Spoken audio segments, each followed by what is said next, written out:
Um, what was that?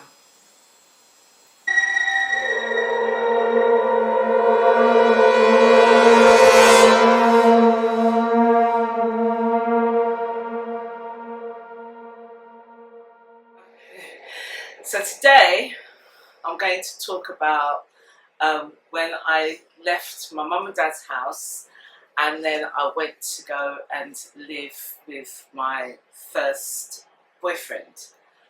I'm not going to say his real name, but he did have a nickname. Yeah, he actually doesn't know he didn't know that he had this nickname, but I'll just tell you his nickname. So his nickname was a turtleneck because he used to wear these jumpers, like turtleneck jumpers, and he had like a small head. So he looked like a turtle. So anyway, so I left my mum's house, my mum and dad's house. I had a even worse thought, but anyway, go on. You need to, no, that's rude. Yeah, you just got a dirty mind.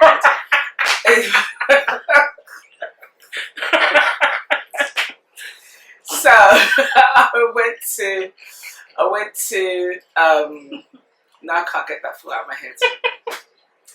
So I went to go and live with Turtleneck. Basically, his brother had this flat and said we could move into the flat together.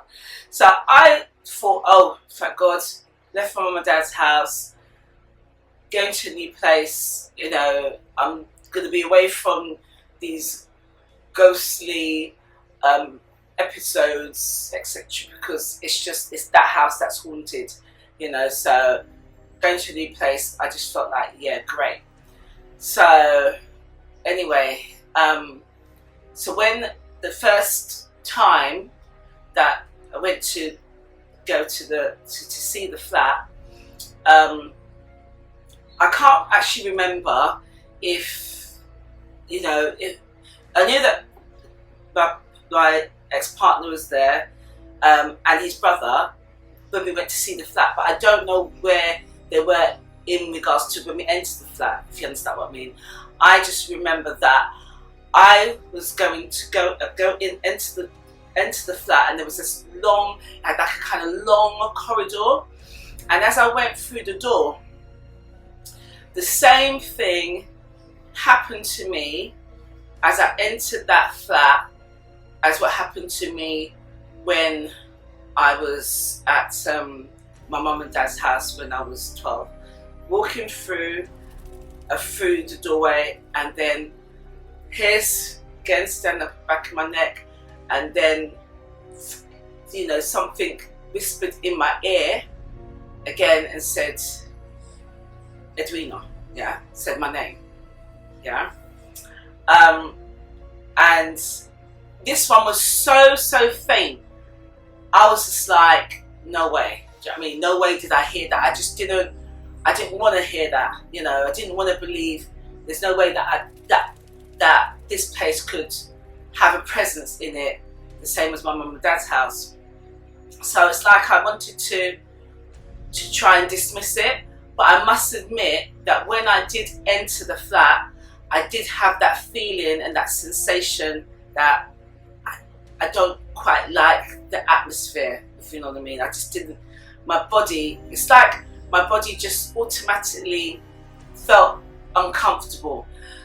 So as I said, I think I said before in the first video that I was told years later when I met like a spiritual advisor, when he said that certain people are more sensitive to entities and ghostly things in places. Some people are more sensitive than others. Obviously, I didn't know that at the time, but I was like, as I said, all I knew is I felt uncomfortable, but there was nothing I could do about it because it was like, you know, we're going to be living together. It's already agreed, yeah. So I tried to dismiss it because I was thinking, there's no way I'm going to have like another kind of uncomfortable time in a place where I'm living at. So anyway, we moved in, and so when we moved in, it didn't take long for me to start experiencing some things. That I don't even think a week went past before I experienced something. So at the time I wasn't working. I think I was applying for college, etc. But my ex-partner, he was working. Sorry, beg your pardon. So he was working, and he used to have to get up quite early in the morning for him to go to work, and he would, you know, not so much wake me up, but he would say, give me a kiss goodbye. So obviously I knew that he was leaving or he'd left for work. So where the bed was placed in that flat, so say for instance the bed was placed like here, you know, in the room, just here, and the door was on the right hand side. So I knew that when he left for work, he said, he kissed me goodbye, he said he's going, and he went through the door. And then it must have been, I don't know, maybe a couple of minutes, maybe, yeah, that it was like as if I heard him coming back through the door. And this is where, I don't know whether they call it like night tremors, where you're kind of halfway in sleeping and then halfway like as if you're awake. So when he came back, when I heard him coming back through the door, I then heard the door of the bedroom like open, because it wasn't completely shut, but it was like halfway open. So I felt like as if I was awake, yeah. And so I turned my head to look towards the door, and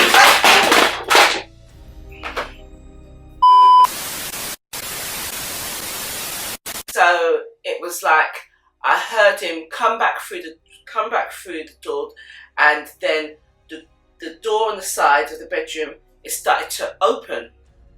And so I was thinking, oh, you know, he's come back, maybe he's forgotten something, etc. So I turned my head to the door to see that he'd come back through. As I turned my head, the door opened, and then his head came round through the door.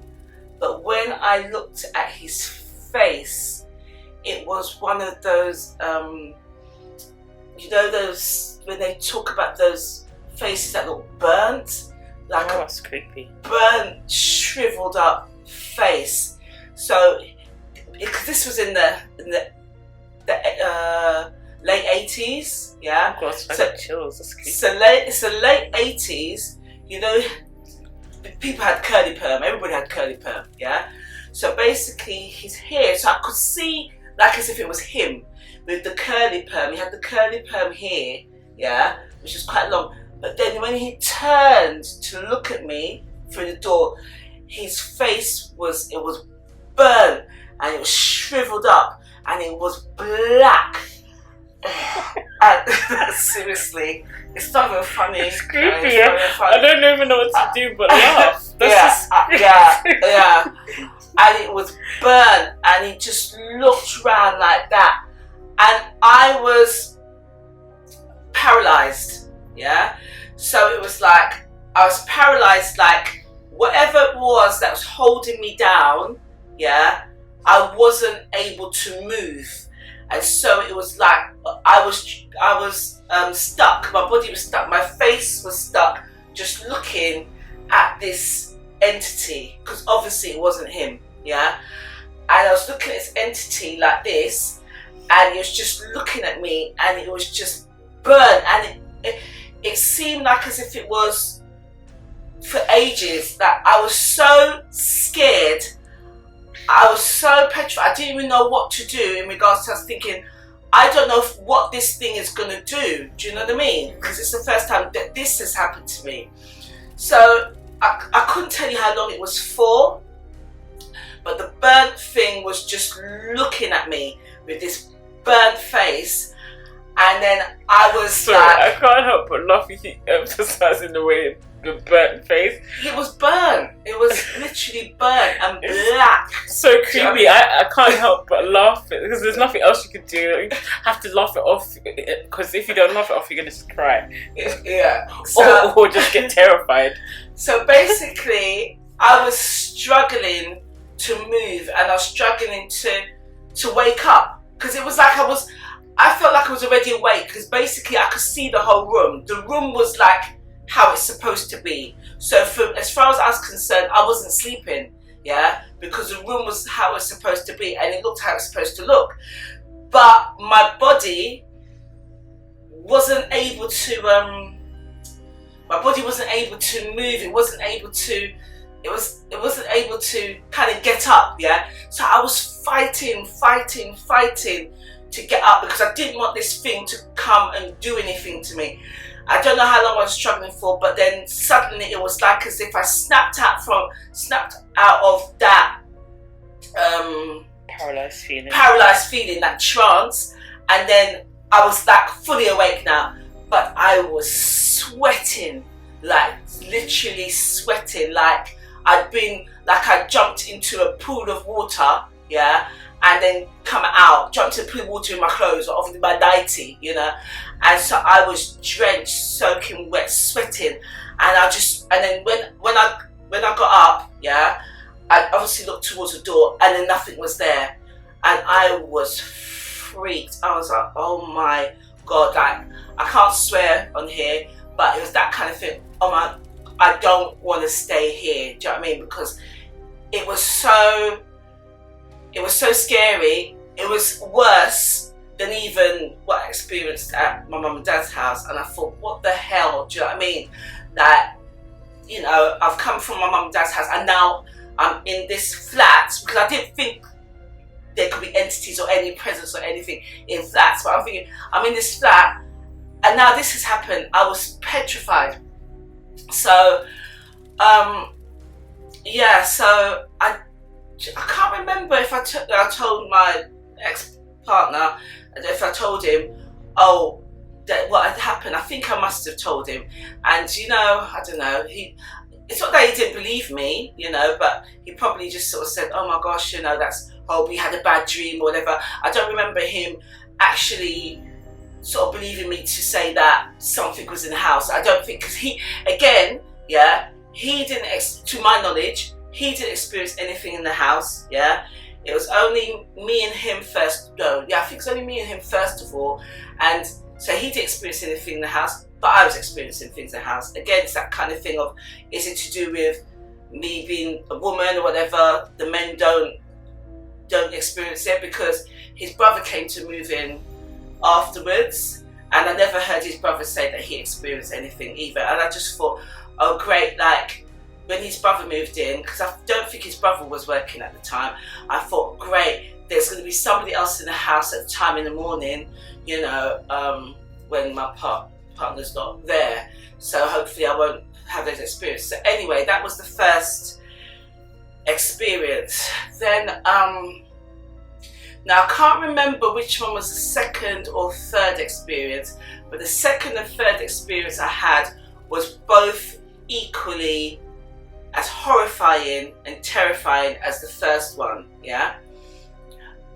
And I can't remember when I started, it got so bad that I started having to, I wasn't even going to church at the time, yeah, but I started making crosses, you know, with those little, you don't get those, do you know, they say on the Palm Sunday, you get those, you make it out of those kind of wreath things, like makeshift crosses. I started making makeshift crosses and I started putting them on all the doors because I could feel a presence in the flat, yeah, and I didn't like staying in the flat by myself. So the second experience, I think the second experience was, and I'm going to tell you after I tell you what it was, why I said, anyway. So the second experience was that I was, again, sleeping. It always happened when I was sleeping, so that's why I'm saying this one was like night tremors. So anyway, so I was sleeping and it would have been again morning time, sleeping, partner went to work, same routine, etc. Probably gave me a kiss, see you later, went to work. I was sleeping in the bed, and then suddenly I felt something at the bottom of the bed moving, at the bottom of the bed bouncing. Yeah, and what not gonna swear, what is that? Yeah. And so again, could see the whole of the room was as it's supposed to be, and I sort of got up, you know, that got the covers over me, so I got up and I looked at the bottom of the bed, and as I looked at the bottom of the bed, no word of a lie, there was a big adult clown bouncing up and down on the side of the bed. Yeah. So where you got your fear for clowns from? No, I think, see, the thing is, I think I had the fear of clowns even before that, to be honest with you. But it wasn't like the fear of clowns I think about every day. I don't like clowns. It's just that kind of thing, like, if you see one in you. Yeah, I don't. I remember Granddad, you know, taking us to see, go to one of what do you call it? Circus. Take us to circus, and I think that's the first time I actually saw clowns. And already from that time, I was like, I don't like them things. Do you know what I mean? And the reason why I don't like them is because, like, I'm thinking, why don't I like clowns? Do you know what I mean? Everybody's supposed to like clowns. It's a children thing. And I think the reason why I don't like clowns is because I don't know the face behind that clown. You know, who is that person behind that clown? Do you know what I mean? I think there's something very sinister. That is why the word I was just going to... I think there is something very sinister. I think something's very sinister about clowns, and so when Granddad, they don't make them look friendly. They're not looking and friendly. They don't speak. Yeah, and also that film, that film just put me off. Okay, there's no way I would watch it. I will not watch that film. That film freaked me out, and then I was don't watch horror films, as you know, because of all the things that's happened to me. But yeah, so as you said, I don't know if as I said, it wasn't that I had a fear of clowns at that time. I just knew I didn't like them. Yeah. And so, anyway, so this big adult clown, it was literally just bouncing up and down on the bed, and it was looking at me, just bouncing up and down and just looking at me. So, like, say, for instance, the bed is there, I'm sleeping over there, and it's just looking at me like this, just looking and smiling, like that horrible clownish smile, you know. And you know, the room was, I could see the whole room. The room looks exactly how it's supposed to be. The only difference was that there was this big ass clown jumping up and down the end of the bed. So again, I was frozen, paralyzed. As I said, it's like a, was it night tremor, whatever it's called. I was trying to wake up because I was absolutely petrified. So as I don't know how long it was, but it seemed like ages, you know, the clown bouncing in the bed and me struggling to wake up. And then suddenly, just after a certain amount of time of struggle, I don't know how long it was, I woke up and the same thing, I was literally dripping with sweat. And obviously when I then looked over at the end of my bed, the clown wasn't there anymore. But the whole thing obviously felt real because I was, as I said, I was dripping with sweat. My heart was beating. It was just a horrific experience. I just thought at that time, I don't want to, you know, be here, you know, living there anymore. You know, I didn't want to be in the flat by myself anymore, and I dreaded, you know, going to sleep and then, you know, sort of waking up in the morning where I'm by myself. So I think I just tried to, when my ex-partner got up in the morning, I probably tried to get up at the same time. The last experience that I can remember of being in that flat, before I managed to leave the flat, was what's that? I don't know. Can you stop filming?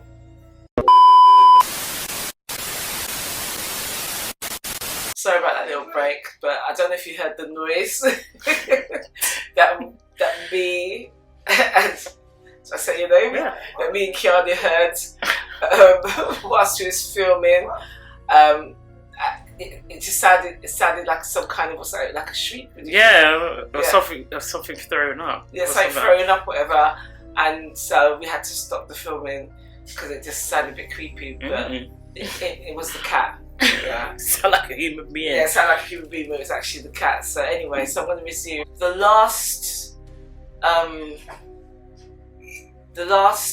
thing that happened in the house to me. The same night tremor, but to me was the worst one. Yeah, basically I was sleeping and it's coming to the hours morning, and the thing with these night tremors, yeah, was that there's a point where you feel that it's coming on, like something is about to happen, but you can't like stop it. So if I can explain it, it's like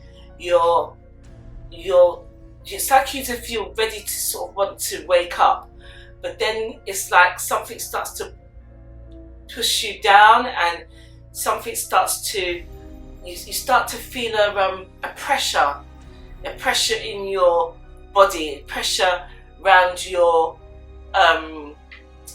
in your head, and sometimes it's like you could like hear like a noise, like it's hard to even describe because it's been such a long time now, touch wood, since I've had one of those, but it's like a kind of like a noise, like as if you're going into like a different, like as if you're going into a different realm. I can't even explain it really well, but then you feel like as if something's holding you down, like it's kind of holding you down, like as if you know that you're not going to be able to get up properly, yeah, and so you know something's happening, like something is in the room or whatever. So this particular one now, the same thing was happening again, like I could feel the pressure, the kind of noise in my head, and the thing kind of like it was holding me down, and then it was like I managed to turn my head to look towards the bottom of the bed because I knew something was there, and as I looked at the bottom of the bed, I saw this woman sitting on the chair opposite the bed, and the only way I could describe this woman was that if you've seen those films where they show those voodoo dolls, have you seen those films where they show the voodoo dolls? And again, the face was black, like the first one I told you. So the face was black, and then she had this hair, this sort of like, you know, the crazy hair. Remember those dolls, those little troll dolls that you used to sell, and you had the hair, the face is all crunched up, so it looked like that troll doll with the face crunched up, but the face was black, like a voodoo doll, but it's human size, yeah. And she's sitting at the end of the bed like this, yeah, and not being rude, but it's like she had this, and I think I remember the colour was like a green dress, and her breasts was all like frumpy, and she had a green dress on, and her breast was frumpy, and then her legs were short, and she was just looking at me like this at the end of the bed, yeah, and the hair up in that crunched up face, and the next minute she's looking at me like, she just jumped, I swear, it's not even funny, she just jumped onto me. She literally leapt from the chair and she jumped onto me, onto the bed, and I was screaming, and she was fighting me.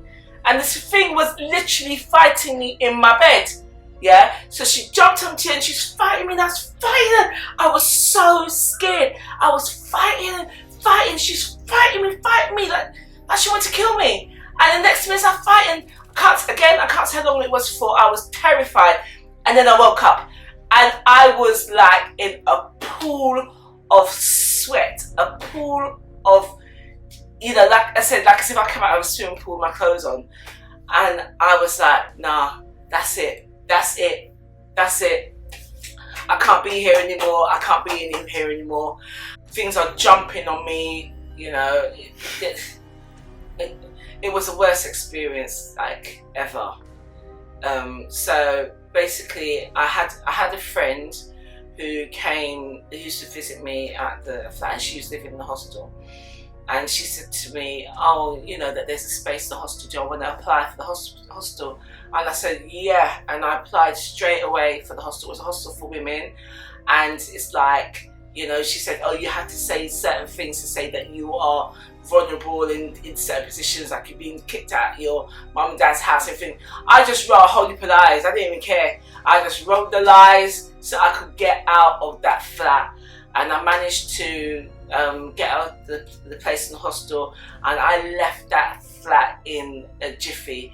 And then when I got into the hostel, obviously I was very dubious. Oh my gosh, am I gonna have certain experiences there? But thankfully it was peaceful. I had no experiences in the hostel. Had a nice big room. Everything was good. You know, I could sleep at night.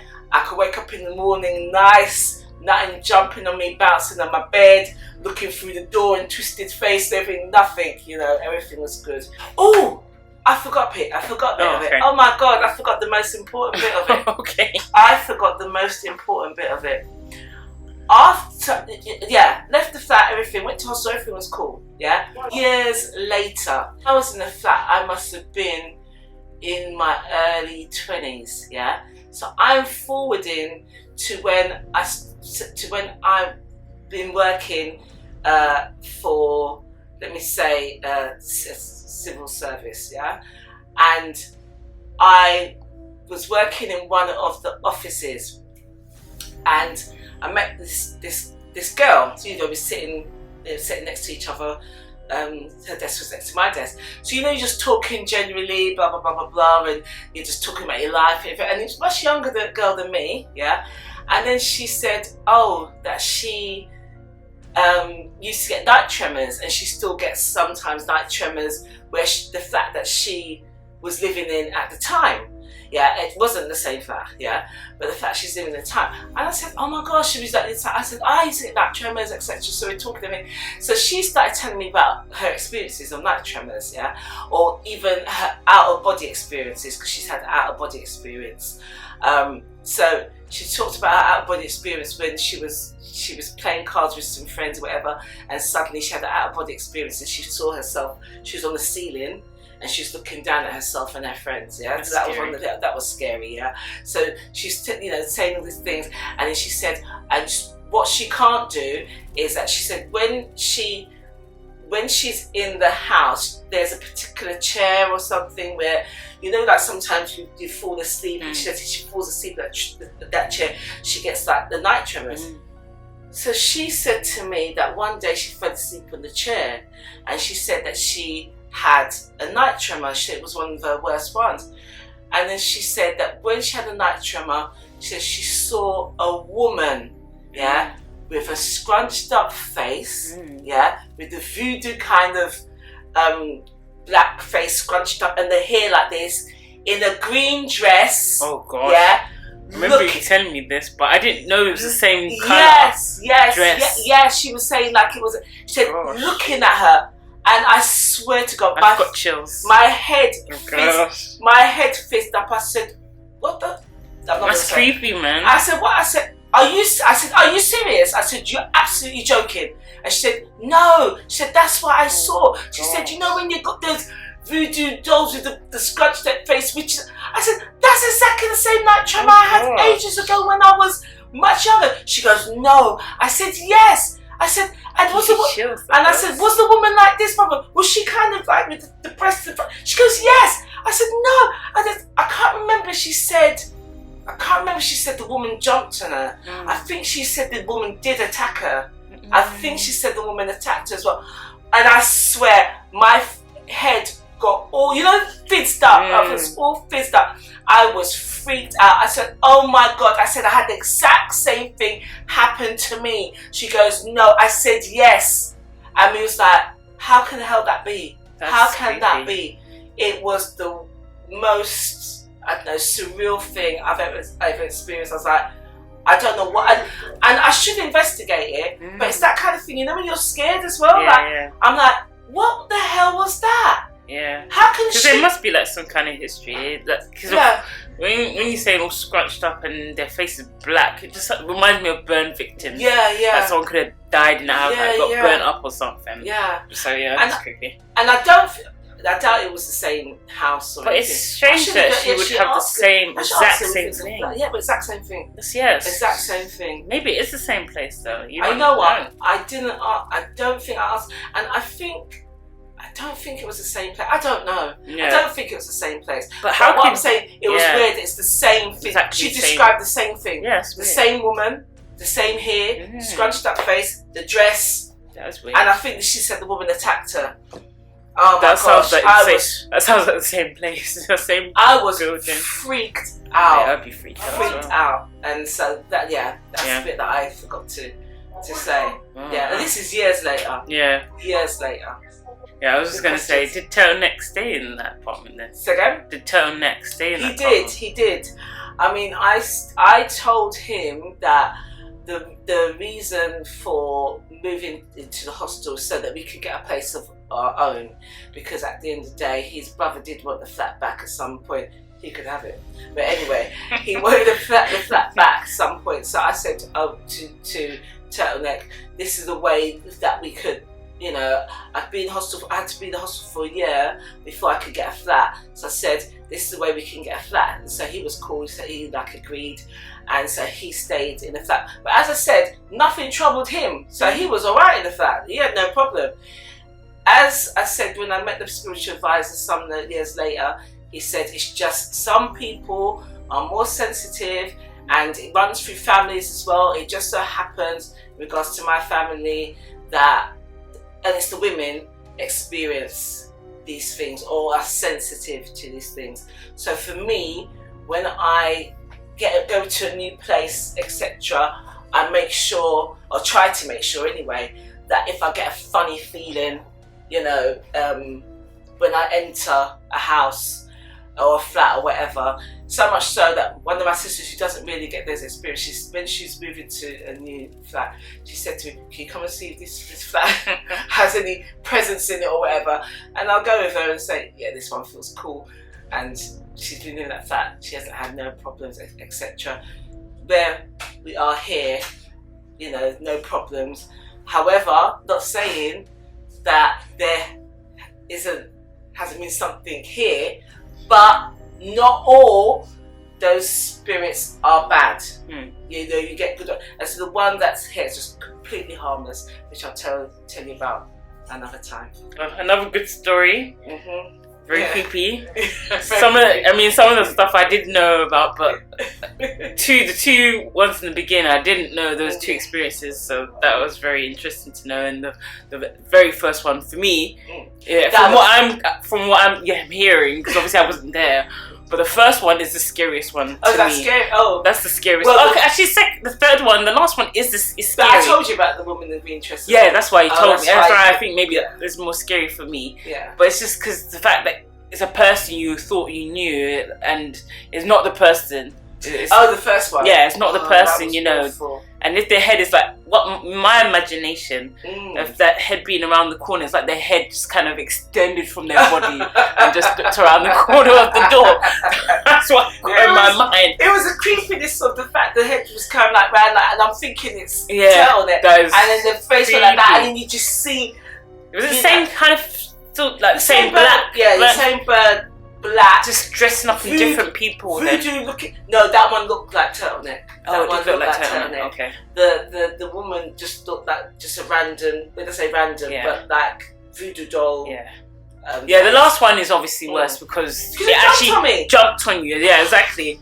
But the second worst one would be the first one, the clown. Because obviously I'm not really scared of clowns, but obviously if I was in that position, you're not gonna. I would not be walking in it. No, all of them were terrible, but they're just stages, different stages. Yeah, but great story. It was good. Yeah. So that's it until next time. Bye, guys. Bye.